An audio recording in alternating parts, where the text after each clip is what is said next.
individual, Alana McLaughlin. And Alana, let's pick up where we left off the last time, because I was thinking in terms of some of the things you said in reference to his background and et cetera. But speak to him in reference to however you wish. In the last segment, I talked about how Adolf Hitler's background had a very vital part in what made him the man that we know today. And so, well, I take that back. The monster that we know today. And so I basically talked about how he grew up in a normal household for that day and time, and nothing was really out of the ordinary up until both his parents passed away by the time he was the age of 19, and he was denied entry into art school. A lesser known fact about Adolf Hitler, he was really into art, and he could draw. He could draw faces and buildings from memory, but when it came to drawing full bodies and copying off of something, he wasn't very good at that. And so he did not pass the test to the art school that he applied for, and he was denied entry. So then, at that point, both his parents were dead, and he was homeless. So he was a homeless man for a while. He would live in shelters or on mattresses wherever he could find, or even in train stations. Then he decided to go back again and try to apply to art school again. He was denied entry once again. And so then again, he was homeless, but he did get an inheritance from his sister that was supposed to be left for him when his mother passed. So then he did have a little money on him. So he decided to buy some new clothes and try to freshen up his life. He started attending anti-Semite meetings where he would listen to people speak about how Jewish people are going to run Germany into the ground. And so then he started to get up and speak himself. And then he made a reputation of being a great speaker. He could get up and just talk and talk and talk. And a lesser known fact about Adolf Hitler, he had a problem with spitting. He would spit everywhere. But nevertheless, he talked and he talked and talked.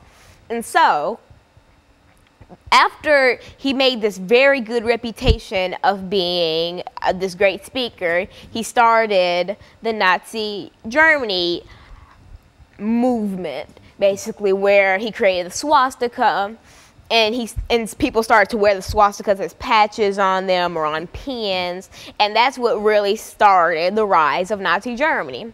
He actually himself created the swastika? Swastika? Swastika. Yes. Or he was the first one to reveal it. No one really knows. But either way, he's credited for the swastika.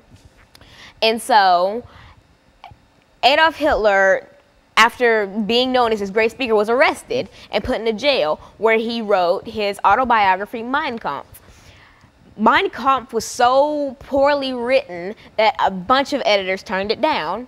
And so he asked a couple guards while he was in jail and a couple other cellmates to help him rewrite Mein Kampf. And then another fact about Adolf Hitler that a lot of people don't know, when he rose to power in Germany after being released from jail, he made every household in Germany own a copy of Mein Kampf. Every household had to have one. It was law. And for birthdays or weddings, you were supposed to give Mein Kampf as a gift. And so he knew that unless he made people buy the book, no one would buy it, because it was poorly written. It didn't have a lot of punctuation, and it had a lot of grammatical errors. And so after the release of Mein Kampf, he just became known as this evil, evil man, and then he started to take movements against the Jewish people. It started with things like burning down a synagogue, and then making them clean it up and then pay for the damages. And then Hitler started to turn on his own guards. And so basically he would turn on the SS, and he killed a lot of his guards and then made a whole new foundation of guards and future leaders, which really helped jumpstart the Holocaust. And so with Hitler and his newfound army of these dolls, basically, he started what we know as one of the worst periods in history. he would have, oh, another fact about Hitler, he had training camps for children who wanted to grow up to be guards, like a part of the SS and etc. He would have Hitler like teen camps. He would have some for girls and some for males, and the girls would be taught, you know, how to stay at home and get pregnant and take care of children, while their husbands would be taught, you know, how to fight and beat and shoot guns and etc. And so Hitler made this well thought out blueprint of how he wanted the world to be run and how he wanted to exterminate the Jewish people.